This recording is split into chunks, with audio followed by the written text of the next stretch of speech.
Kala Ramirez gripped the controls of her battered scout ship as it shuddered through the turbulent wormhole exit. She had risked everything on this desperate gambit, leaving behind the relative safety of the Orion Arm to plunge into the unexplored galactic frontier.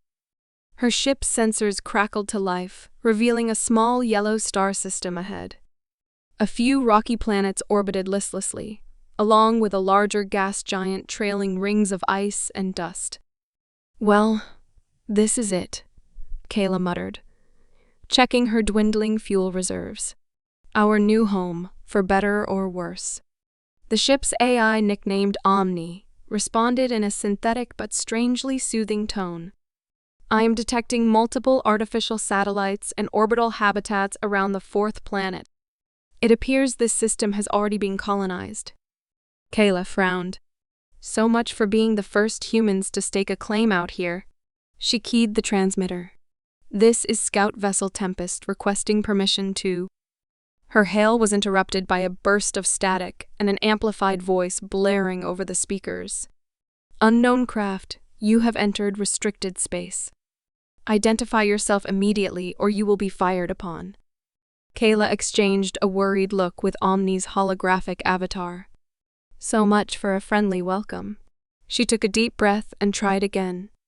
"This is Kala Ramirez of the Earth Confederation's Scout Corps. We're not looking for trouble, just a place to—" "Negative, Earth vessel," the voice barked. "You are trespassing in the sovereign territory of the Kronos Supremacy. Power down your weapons and prepare to be boarded." Kronos? Kala had never heard of them. She was just about to protest her innocence when a trio of sleek gunships emerged from the outer planet's shadow, streaking towards her with weapons charged. "I don't think they're interested in talking," Omni remarked dryly. "Evasive maneuvers?" Kala's jaw tightened. "You know it. Let's see what this old bird can do." As the gunships opened fire, the Tempest went into a dizzying series of rolls and jukes, Kala's hands blurring over the controls. She may have been an explorer at heart, but years of flight training had made her one of the best pilots in the fleet. With a couple of well-timed thruster bursts, she slipped through the deadly energy crossfire and hit the afterburners, putting some distance between her and the gunships. But she knew she couldn't outrun them forever in her lightly armed scout ship. "Omni, anything in the database about these Kronos guys?" she asked, eyes locked on the incoming hostiles. "Negative." "Great," Kala thought. Her first encounter with an alien race, and it was turning into an interstellar dogfight. So much for making a good first impression for humanity. Gritting her teeth, she rolled hard to starboard as the lead gunship's cannons stitched the space around her. Time to even the odds. "Omni, prepare the cyclonic torpedoes. Let's see if these jerks can tell the difference between a scout and a full gunship."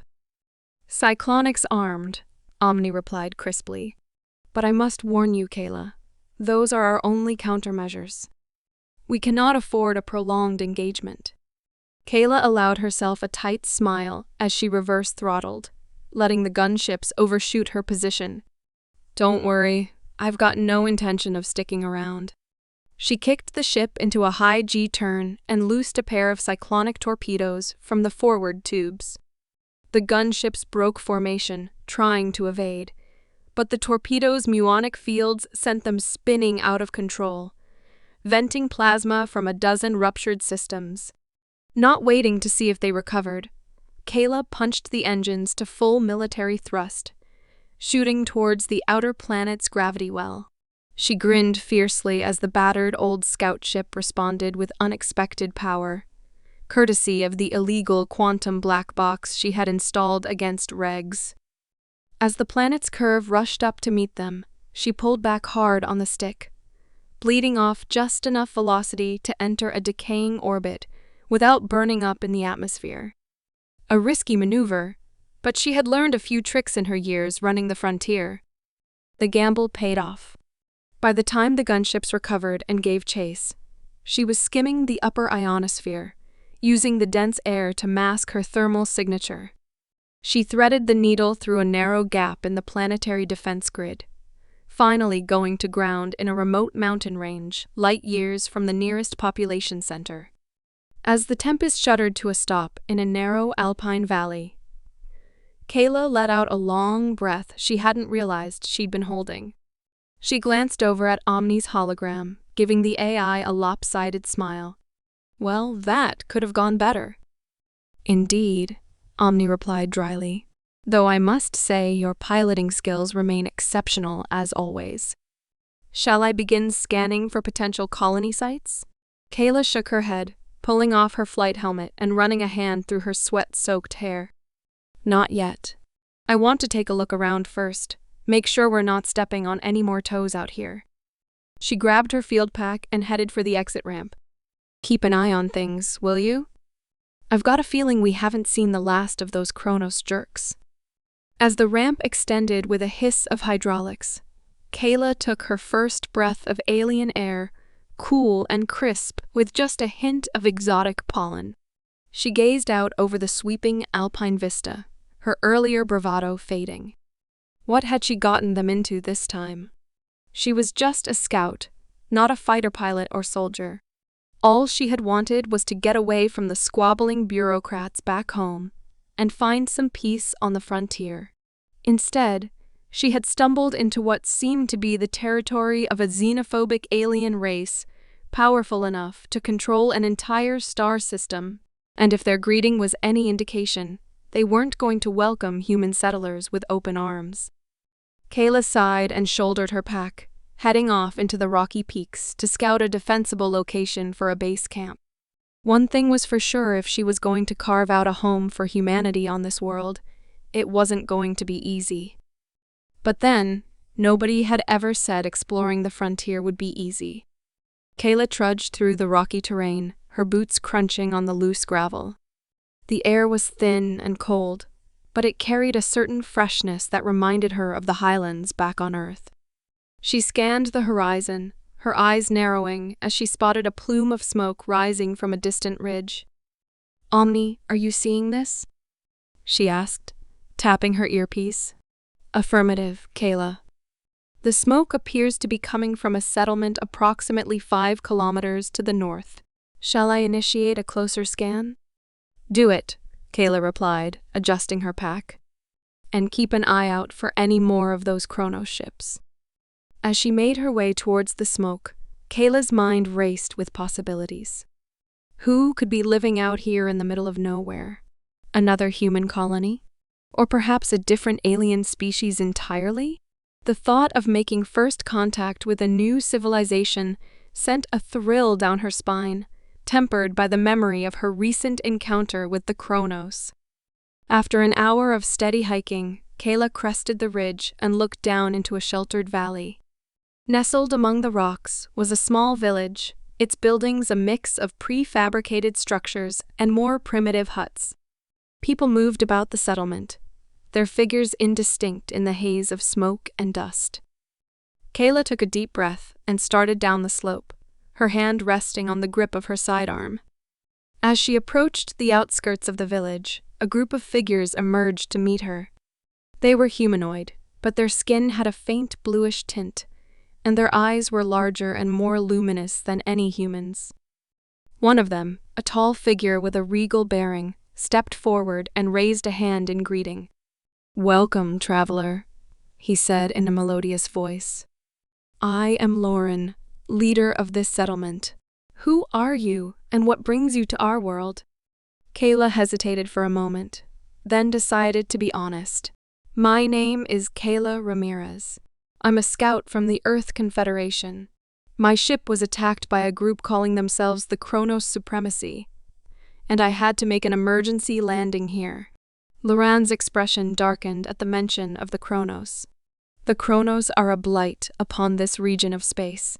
They seek to dominate and enslave all who stand in their way. "You are fortunate to have escaped their clutches." Kala nodded. "I was hoping to find a place to set up a base camp and make contact with my people, but it looks like you've already established a settlement here." Lauren smiled. "We are a peaceful people, and we welcome all who come in peace. You are welcome to stay with us and share in our resources. But be warned, the Kronos do not take kindly to those who defy them. They will come for you as they have come for us. Kala's heart sank at the thought of bringing more trouble to these people, but she knew she couldn't turn back now. Thank you, Lauren. I'll do my best to help defend your village if the Kronos come. Lauren nodded. We will stand together then. Come, let us show you around and introduce you to our people. As Kala followed Lauren into the village, she couldn't shake the feeling that she was being watched. She glanced around, her eyes scanning the shadows for any sign of danger. But all she saw were the curious faces of the villagers, their eyes filled with a mix of hope and fear. Over the next few days, Kala worked alongside the villagers, helping to fortify their defenses and repair their damaged equipment. She learned that the settlement was a mix of different species, all of whom had fled the Kronos and found refuge on this remote world. Despite their differences, they had formed a close-knit community, united by their shared struggle for survival. One evening, as Kala sat by the fire with Lauren and a few other villagers, she noticed a young girl watching her from the edge of the circle. The girl had the same bluish skin and luminous eyes as Lauren, but there was something different about her, something that set her apart from the others. Lauren followed Kala's gaze and smiled. That is my daughter, Mira. She is special, gifted with abilities that even we do not fully understand. Kala raised an eyebrow. Abilities? Lauren nodded. She has visions, glimpses of the future. She has warned us of many dangers and guided us to safety more times than I can count. Kala's curiosity was piqued. Can she see anything about the Kronos? Any way to stop them? Lauren's expression grew serious.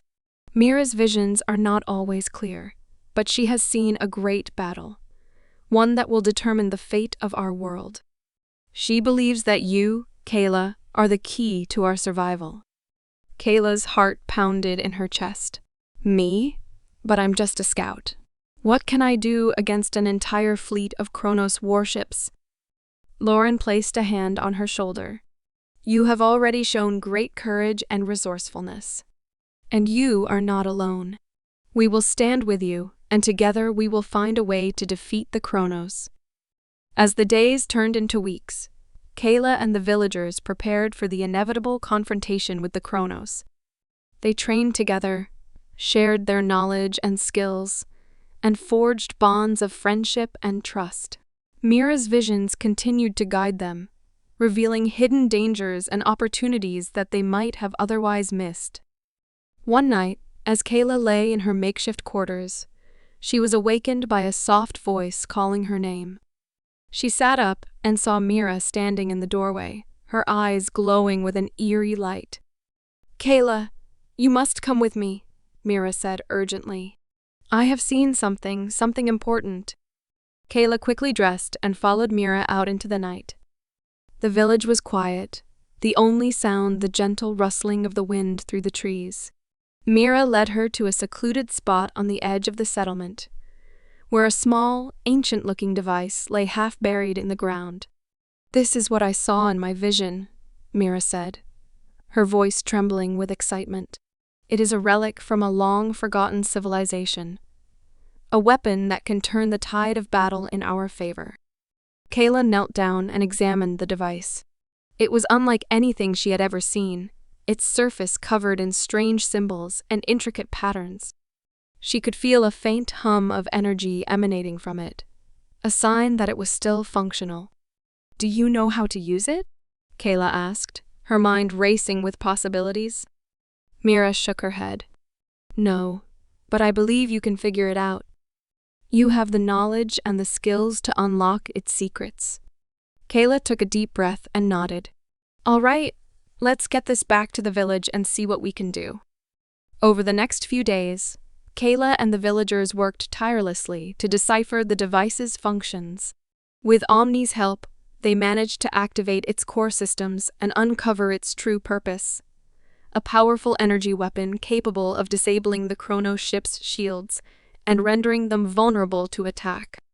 As the final preparations were made, Kala couldn't help but feel a sense of hope and determination.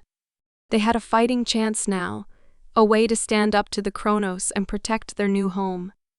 The day of the battle dawned clear and bright, the sky a brilliant shade of blue. The villagers gathered in the central square, their faces set with grim resolve. Kala stood at the forefront, her hand resting on the control panel of the ancient weapon. "Today, we fight for our freedom," she said, her voice ringing out across the square. "We fight for our future, for our right to live in peace. The Kronos may be powerful, but they are not invincible. Together, we will show them the strength and resilience of our united community." A cheer rose from the crowd, and Kala felt a surge of pride and determination. She turned to Mira, who stood by her side, her eyes filled with a mixture of fear and hope. "Are you ready?" Kala asked, her voice steady. Mira nodded. "Yes, let's do this." As the first Kronos ships appeared on the horizon, Kala activated the ancient weapon, its energy beams lancing out to strike the enemy vessels. The villagers fought with everything they had, their courage and determination driving them forward. In the end, it was not just the weapon that won the day, but the unity and spirit of the people who wielded it. The Kronos were driven back, their ships shattered and their forces scattered. The village stood victorious, a testament to the power of hope and resilience. As the dust settled and the villagers celebrated their hard-won victory, Kala looked out over the valley, her heart filled with a sense of accomplishment and purpose. She had found a new home, a new family, and a new mission. And she knew that, no matter what challenges lay ahead, she would face them with the same courage and determination that had brought her this far. For she was not just a scout, but a beacon of hope and a symbol of humanity's indomitable spirit. And in the forgotten frontier, that spirit would shine brighter than ever before.